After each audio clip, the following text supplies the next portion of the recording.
Hello, everyone. This is Darren Byler. I'm an anthropologist at the University of Washington in Seattle. Today I'm going to give a testimony for Ablajan Awut Ayub, the Uyghur pop star who disappeared in February 2018. I'm going to tell you a little bit about his life, how I came to be the proud owner of this shirt, and why his disappearance is so significant in Uyghur society. I met Ablajan for the first time in 2015. We agreed to meet at a restaurant called Herrenbog, or Eden, on Twanje Lu in Urumqi. And as I was going there, I saw him on the street surrounded by a crowd of young Uyghur children who were demanding selfies and autographs from him. He was very gracious and took pictures with all of them. He was quite stylish in his appearance. He had a black leather jacket on, and his hair was cut in a high fade. He was exactly the kind of person you would expect him to be as a pop star.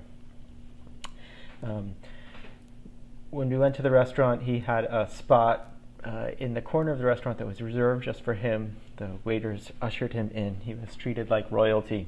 It was really interesting just to be around him.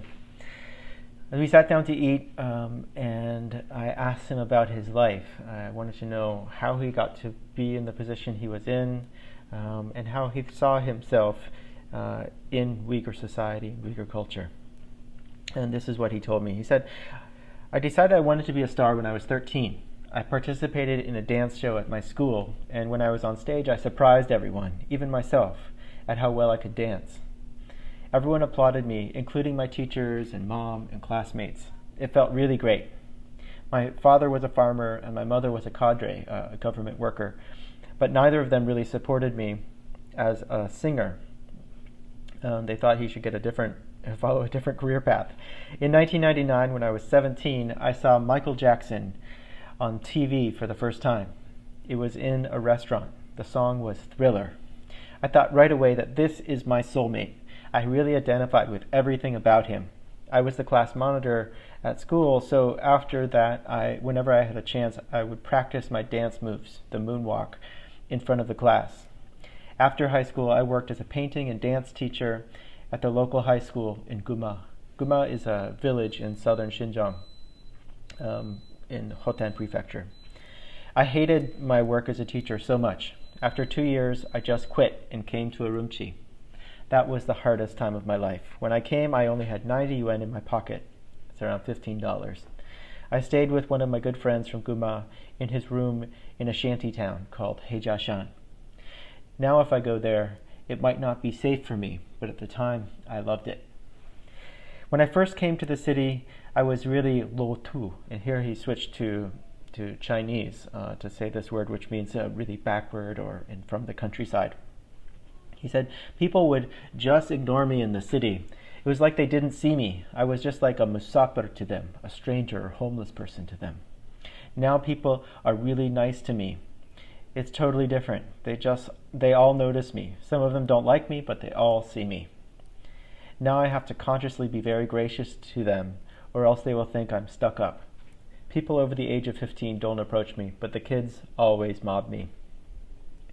Then I asked him some questions about how he sees himself in Uyghur culture and in Uyghur society. He said, "I don't see myself as an ethnic singer. I'm just a singer. Of course, I'm proud of being Uyghur, and I carry that in my heart all the time. But I don't see myself as restricted to ethnic music. I dream of sharing the stage with world-famous singers everywhere. I want to go to the US and give concerts.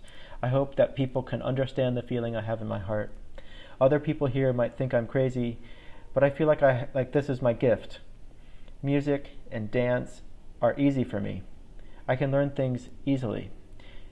Right now, though, my hukou, my household registration, is still in Hotan, but this year it will be transferred to Urumqi.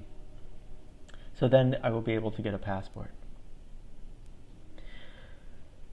In the year that followed, he did get his passport, and he went to Malaysia, where he served as the spokesperson for a fast food chicken restaurant called Mary Brown. And then he came back and he went on a tour, a government-sponsored tour in the south part of the region. The government at that time really held him up as a model minority, someone that other Uyghurs should emulate, someone who wasn't overtly religious in their appearance or in their daily life, but instead embodied a kind of cosmopolitan urbanness. In 2017, though, in 2018, he was targeted by the state.